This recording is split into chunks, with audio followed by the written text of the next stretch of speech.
Value Zone Hyper Mart Nandamuri Balakrishna గారిచే November 28న నాచారంలో గొప్ప ప్రారంభం. Hello viewers, welcome back to our channel. ప్రస్తుతం స్టూడియోలో ఉన్నారు motivational speaker and counsellor Rajani Ramma garu. నమస్తే మ్యామ్. నమస్తే నవీన. మ్యామ్, పెళ్ళికి ముందు డేటింగ్, ఇది మనం వింటూనే ఉన్నాం. ఈ టాపిక్ అనేది చూస్తున్నాం కూడా చాలా. ఏంటంటే మ్యారేజ్కి ముందు ఒకరినొకరు కలిసి ఉండడం అంటే అర్థం చేసుకుంటారు, అర్థం చేసుకొని కొంచెం తెలుస్తుంది వాళ్ళ గురించి వీళ్ళకి, వీళ్ళ గురించి వాళ్ళకి తెలిసి దగ్గరికి వచ్చేసి ఇంకా మ్యారేజ్. సో ఇది తప్పు కాదు అని అంటున్నారు కొంతమంది, అయితే ఇది రాంగ్ అని కూడా అంటారు. అసలు మ్యారేజ్కి ముందు డేటింగ్ అనేది మనం మూవీస్లో కూడా చూస్తూ ఉంటాం, డేటింగ్ అనేది. అంటే యాజ్ ఎ కౌన్సిలర్గా మీరేం చెప్తారు మేడం దీని మీద యంగ్స్టర్స్కి? అసలు ఇది మన సాంప్రదాయం కానే కాదు. ఇప్పుడు మనం ఏ ఎపిసోడ్ చేసినా కూడా మన సాంప్రదాయాలు కావి, కొత్తగా వచ్చి తగలబడ్డవి అన్నమాట ఇవన్నీ. ఎందుకంటే మన భారతీయ సంస్కృతి ఎంతో పవిత్రమైనది, చాలా స్ట్రాంగు, చాలా వాల్యుబుల్, పవిత్ర భూమి.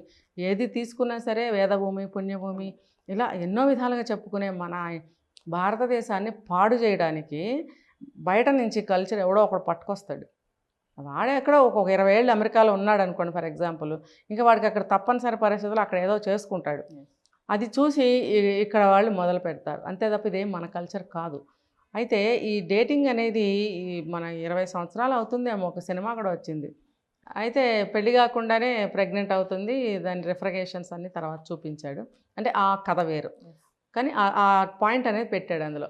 ఇలా జనానికి అలవాటు చేయటమే ఎక్కువగా ఈ సినిమాలేనండి తెలియజేస్తున్నాయి, పాడు చేస్తున్నాయని నేను అన్నాను. పాడయ్యేది మనకి ఉండాలి. సినిమాని సినిమాగా ఒక ఎంటర్టైన్మెంట్ కోసం, ఒక రిలాక్స్ కోసం సినిమాకి వెళ్ళినప్పుడు దాన్ని అలాగే తీసుకుని అక్కడ వదిలేసి రావాలి. కానీ అవి జీర్ణించుకుపోతున్నాయి. ఆటోమేటిక్గా జరిగేది కూడా అదే. మనం తెలుసుకోవాలి అది ఎంతవరకు మనకు అవసరము, మంచా చెడ్డ ఆలోచించుకుని దిగటం అనేది మన విజ్ఞత. అది సరే. ఈ డేటింగ్ అనేది ఇప్పుడు ఈ రోజులను బట్టి డేటింగ్ ఒకటి, కోలివింగ్ ఒకటి, లివ్ ఇన్ రిలేషన్షిప్, ఇవన్నీ కూడా కొత్త కొత్త సాంప్రదాయాలు. ట్రెండింగ్ అనేది ఏదో పెద్ద ఫ్యాషన్, ఫలానా బట్టల ట్రెండ్ ఇప్పుడు, ఫలానా డిజైన్ ట్రెండ్ ఇప్పుడు, అట్లా అయిపోయింది ఇది కూడా. అంటే లైక్ ఫ్యాన్సీ, లైఫ్ అంతా కూడా ఫ్యాన్సీగా అయిపోయింది. సో సరే, ఇన్ని అవస్థలు జరుగుతున్నాయి కదా బయట. ఒక మంచి అబ్బాయిని మనం సెలెక్ట్ చేసుకుందాం, లేదా ఒక మంచి అమ్మాయిని మనం సెలెక్ట్ చేసుకుని పెళ్లి చేసుకుందాం అనే థాట్ రావటం అనేది థాట్ ఓకే. అది ఇంప్లిమెంటేషన్ అనేది ఎలా ఉంది? ఒక అమ్మాయిని తీసుకెళ్ళి ఒక రూమ్లో పెట్టుకోవడం. ఇప్పుడు రెంట్కి కూడా ఇప్పుడు ఈ మధ్య అలాంటి వాళ్ళు ఏంటంటే ఇల్లు రెంట్కి ఇవ్వనప్పుడు వాళ్ళు ఏం చేస్తారు, బతిమలాడతారు. మేము కొంచెం ఎక్కువ రెంట్ ఇస్తామండి, మమ్మల్ని పెట్టుకోండి అన్నప్పుడు. డబ్బే పరమాత్మ కదా ఈ రోజుల్లో, పైసే పరమాత్మ. డబ్బులు ఏందే అబ్బో వెళ్ళి ఒక కారు ఉంది ఇంకో కారు కొనుక్కోవాలి కదా మనం, లేకపోతే ఒక ఇల్లు ఉంది ఇంకో ఇల్లు కొనుక్కోవాలి, లేకపోతే ఇంకా ప్రాపర్టీస్ ఎక్కువ చేసుకోవాలి. సమాజంలో ఇలాంటి వాళ్ళు కొల్లలు ఉన్నారు. సో వాళ్ళు డిమాండ్ చేస్తారు, ఇంత రెంట్ కట్టాలి. వాళ్ళకి అవసరం, వీళ్ళకేమో డబ్బు వస్తుంది.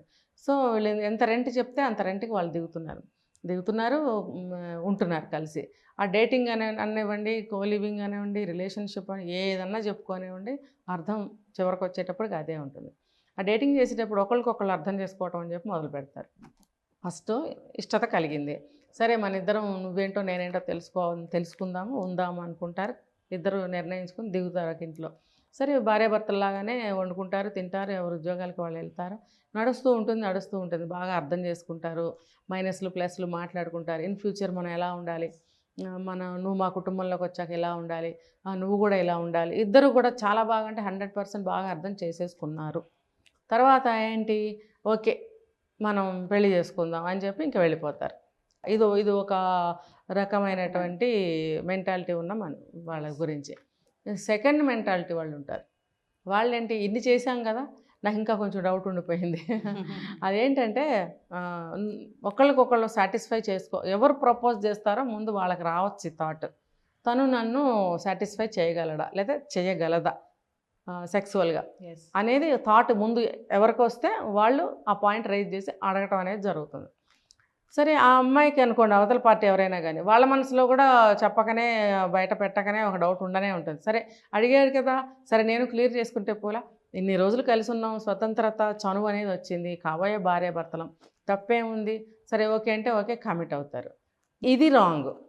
ఇన్ కేస్ నెక్స్ట్ స్టెప్లో అదేదన్నా ఏ పరిస్థితుల్లోనైనా, సపోజ్ ఆ అబ్బాయి యాక్సిడెంట్ అయి చనిపోయాడు, లేకపోతే ఆ అమ్మాయి యాక్సిడెంట్ అయి చనిపోయింది, లేదా ఫ్యామిలీలో ఎక్కడన్నా ఏదన్నా ఒక Disputes. రావచ్చు, అబ్జెక్షన్స్ రావచ్చు. అలాంటప్పుడు పెళ్ళి అవ్వకపోవచ్చు. అవ్వనప్పుడు కూడా టేక్ ఇట్ ఈజీగానే తీసుకునే మనస్తత్వాలే ఉంటాయి ఇలాంటి వాళ్ళకి. వీళ్ళే మరి తర్వాత ఇంకొకళ్ళని పెళ్లి చేసుకోవాలన్నప్పుడు అవతల వాడి పరిస్థితి ఏంటి కదా. ఇంకోటి ఇలాంటివి ఏంటంటే బాగా హైలీ ఎడ్యుకేటెడ్స్, రిచ్ పీపుల్, బాగా డబ్బున్న వాళ్ళు, వాళ్ళ ఇళ్లలో ఏంటంటే ఒకరికొకళ్ళకి అండర్స్టాండింగ్స్ ఉంటాయి. ఫ్యామిలీస్లోనే కాదు, ఆ ఇద్దరు పర్సన్స్ మధ్యనే కాదు. అలాంటి వాళ్ళకి ఏం పెద్దగా ఏం ఉండదు. వాళ్ళ మెచ్యూరిటీ లెవెల్స్ వేరు ఉంటాయి. వాళ్ళు దేన్నైనా సరే వాళ్ళు ఎలా తీసుకోవాలనుకుంటే అలా తీసుకునే మెంటాలిటీ వాళ్ళే ఉంటారు. పూర్ పీపుల్లో వచ్చేసి ఇలాంటివి చెయ్యరు. కాబట్టి దీని అర్థం ఏంటి, ఎవరు చేయాలో అలాంటి పనులు వాళ్ళే చేయాలి, అంతే కదా. ప్రతి వాళ్ళు వెళ్ళి పెద్ద పెద్ద పనులు చేసేస్తానంటే అది నష్టాలే వస్తే తప్ప లాభాలు ఏమి ఉండవు. ఈ డేటింగ్ అనేది, రిలేషన్షిప్ అనేది మన సాంప్రదాయాలు కావు. మీరు అలా అలా ఇప్పుడు ఎన్నో చూస్తున్నారు.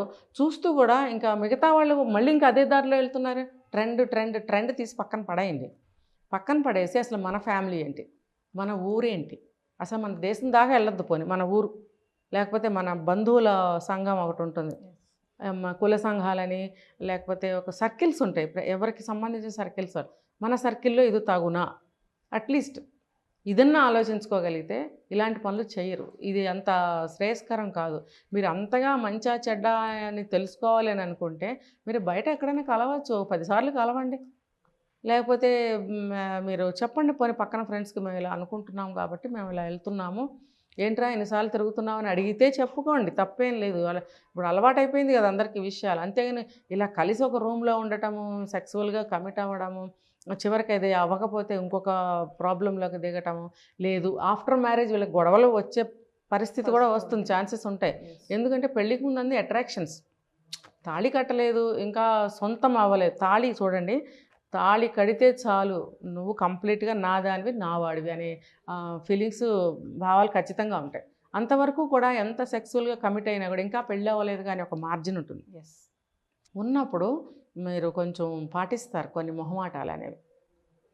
ఆ మొహమాటాల తెర ఎప్పుడు పోతుంది, మీరు మ్యారేజ్ అయిన తర్వాత పోతుంది. ఏంటి, నువ్వు బాత్రూంలో స్నానం చేసి వస్తే బట్టలు తడిచిపోయానో, పక్కనున్న బట్టలు ఏమైనా తడిచిపోయినానో, నీళ్లు పడిపోయినాయనో, లేకపోతే తీసిన వస్తువు తీసిన చోట పెట్టలేదనో, తడి టవల్స్ మంచం మీద వేసావనో, ఇవన్నీ కూడా డేటింగ్లో ఉండకపోవచ్చు. సపరేట్గానే చేసుకుంటారు ఆ పనులన్నీ కదా. కొన్ని అన్నీ కాకపోయినా కొన్ని అయినా సరే ప్రతి ఒక్క పని చేయలేరు ఆ షార్ట్ పీరియడ్లో. నువ్వు 1 ఇయర్ పెట్టుకున్నా సరే మిగతా ఒక 50-40 సంవత్సరాలు కాపురం చేయాల్సిన లైఫ్ అంతా ఈ 1 ఇయర్లోనే మీరు జీవించేయలేరు కదా. 40 సంవత్సరాల కాపురంలో ఎన్ని వస్తాయో మీరు ఊహించగలరా, తెలీదు. మ్యారేజ్ అయిన తర్వాత ఒక్కొక్కటి పుట్టలో చీమలు బయటకు వచ్చినట్టు వస్తూ ఉంటాయి. అప్పుడు మనకంటూ ఒక మెంటాలిటీ ఉంటుంది, సరిపెట్టుకునే మెంటాలిటీ ఉండొచ్చు, సరిపెట్టుకోలేని మనస్తత్వాలు ఉంటాయి. అలాంటప్పుడు నువ్వు ప్రతి సరిపెట్టుకోలేకపోవచ్చు. సరిపెట్టుకోలేనప్పుడు ముందు మెల్లగా చెప్పాలని చూస్తారు, వినరు. ఎందుకు, అది వాళ్ళకి అలవాట్లేదు. అది వాళ్ళకి అలవాట్లేనప్పుడు నువ్వు మెల్లగా చెప్పినా, సీరియస్గా చెప్పినా, బతిలాడి చెప్పినా, ఇంకోటి చెప్పినా వాళ్ళు అలవాటు కదా. అది వినకూడదనేది కూడా కాదండి, అది అలవాటు. చెయ్యి అటే వెళ్తుంది, నువ్వు ఇక్కడ పెట్టు అన్నది దానికి, అతనికి లేకపోతే ఆమెకు అటే వెళ్తుంది ఆ చెయ్యి. నువ్వు దాన్ని లైఫ్ టైంలో నువ్వు మార్చలేవు, నేను ఛాలెంజ్ చేస్తాను, మార్చలేము. అప్పుడు రావచ్చు. లేదు, కంప్లీట్గా లొంగిపోయే మనస్తత్వం ఉన్న అమ్మాయి అయినా అబ్బాయి అయినా పోనీ సక్సెస్ అవుతుంది వాళ్ళ జీవితం. కానీ అలా ఎంతమంది ఉంటారు. కాబట్టి ఇది ఎక్కువ శాతం ఇది మంచి రిజల్ట్ రాదు, అది మన సాంప్రదాయం కాదు, అది బ్యాడ్ రిజల్ట్ ఎక్కువగా వస్తుంది. కాబట్టి దాని జోలికి వెళ్ళకండి అని నేను చెప్తాను. Thank you ma'am. సుమన్ టీవీలో మీ పర్సనల్ అండ్ బిజినెస్ ప్రమోషన్స్ కోసం కింది నెంబర్కి కాంటాక్ట్ చేయండి.